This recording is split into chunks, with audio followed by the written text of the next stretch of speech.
Asking for your vote. Today is the last day for early voting. Election day being on Tuesday, March 6th. She wants to be the next Republican Party chairwoman, and she's our guest right now on 710 KURV. Adrienne, thank you for taking time out of your busy day. I know it's probably super hectic today, the last day of early voting. So I want to ask you first question, why did you decide to run for GOP chair? Well, hello guys. How are you doing? Good, thank you. Well, I was born and raised in Hidalgo County, and I love the Valley. I love the people here. I know that we have strong conservative values here. We are traditional people. We hunt. We fish. Mm-hmm. We love our state. We're very patriotic. Mm-hmm. Many of our men and women serve in the military or in law enforcement here. I love the beauty in the Valley, but it has been stained by corruption. This area has been under a one-party rule for too long. I was tired of losing. I've been helping the party for nearly a decade, and I wanted to shake things up a bit. Yeah. I'm also not getting any younger. I've helped build the Hidalgo County Young Republicans from 4 to 400 members, and we have the largest club in Texas now. Yeah.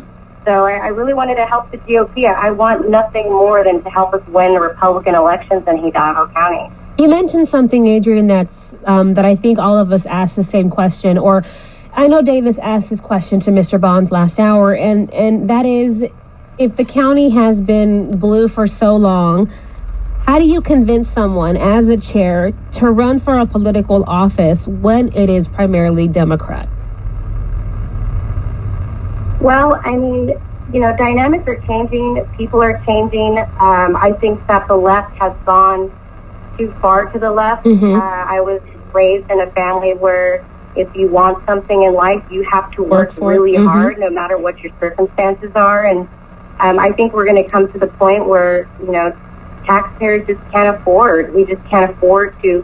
It's hard to be Santa Claus, don't get me wrong, but with more opportunities that come to the Valley, the more job creation we'll have. And I believe that we do have the capacity of changing here, especially in 41. And District 41 is the Texas House District, which is centered in McAllen and currently occupied by Bobby Guerra, the Democrat. What about that district makes you hopeful? Well, it is the most likely district to turn.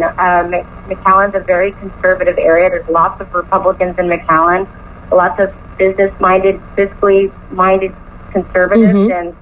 And if there is a district, I believe strongly that that's the one that could turn the quickest. We just, we need to be fundraising, we need resources, and we've been working on that. So I'm really optimistic about 41. But also, this past election, I've been spending time speaking to everyday folks, folks at the polls all day, 7 hours a day, hoping to get a paycheck for supporting their candidates. They're out there in the hot sun, dehydrated, hoping for a taco for lunch, and listening to them and talking to them and listening to their concerns. And really, it's a lack of jobs. It's a lack of opportunity that I believe is forced them to only believe that the Democrats are the only party that will care for them, the only party that has opportunity. And I believe that the more people that stand up, I know that there's more Republicans out there. It's just, I believe there's a fear, but I have seen this huge growth, especially with the younger crowd. They have this new energy, this new hope. And I believe that there's a tidal wave of conservatism that's growing, and it's going to change. Adrienne Pena Garza is our guest on News Talk 710 KURV. She is running to be the next Republican GOP county chair of Hidalgo, and we're talking to her right now, obviously. Now, Adrienne, you bring up something that's really interesting about how I think you mentioned the young Republicans in this county is the biggest in Texas right now, around 400 members. Is that true? Ma'am. Yes, ma'am. Well, the Hidalgo County Young Republicans is federated by the Texas Young Republicans, which is an auxiliary of the Republican Party of Texas. And so we have conventions every year. And so last convention, I was elected vice chair of the Texas Young Republicans, and we've also elected Irania Rodriguez, and she's the secretary of that, and we were awarded for largest club of the year. That's awesome. That's good news for us down here in Hidalgo County. So how do you think you would use that to maybe grow the Republican Party here in this county? Well, it gives us visibility. Social media has been a huge tool. Yep. And it's, the statewide and nationwide quarterly meetings that they have every 3 months, the conventions that they have every year, the business relationships that you make. I mean, if we can just get more people to come and invest in our community, again, that's going to mean more jobs and more resources. And the only way that we're going to do that is not just meet at our meetings. We have to be active. We have to be engaged. And our younger generation definitely needs the mentorship to get us there. Let me ask a question that I talked to Bob Barnes about. I asked him, we were talking before he went on, so I'll tell you what he said, but I want to ask you the same thing. There are reports that there's going to be an anti-Trump push or a bunch of people going to the polls because they don't like that Trump and they want to go express their views at the polls. But I said, I don't see much of that down here. And he said, no, he didn't. What do you see any anti-Trump sentiment that would propel people to go vote for Democrats? I may have seen a little bit of that. I'm not gonna sit here and lie. But what I love about the Republican Party, I mean, he is our president. We need to respect our president. I think it has a lot to do with the media outlets and what they're watching and what they're reading. But there's all kinds of Republicans. I mean, you have the Ted Cruz's, the Rand Pauls, the Carly Fiorinas, and just by educating them and informing them, that we have a set of values. It's not necessarily, we're not worshiping a president or a governor or a state rep. We're conservative because of a set of values. Yes, and no matter who's president, we should definitely respect him, but also stay true to who we are. Let me ask this.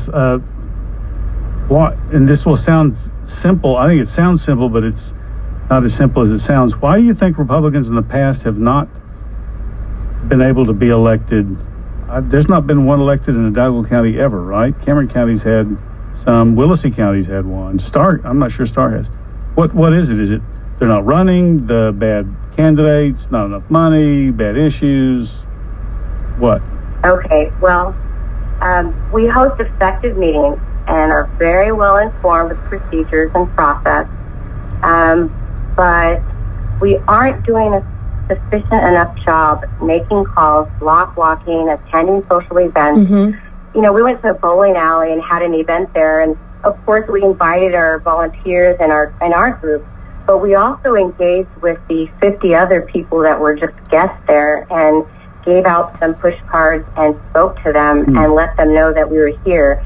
And I would say out of the 50 people, 40 of them did not know that we had a Republican Party. Oh, wow. In Hidalgo County.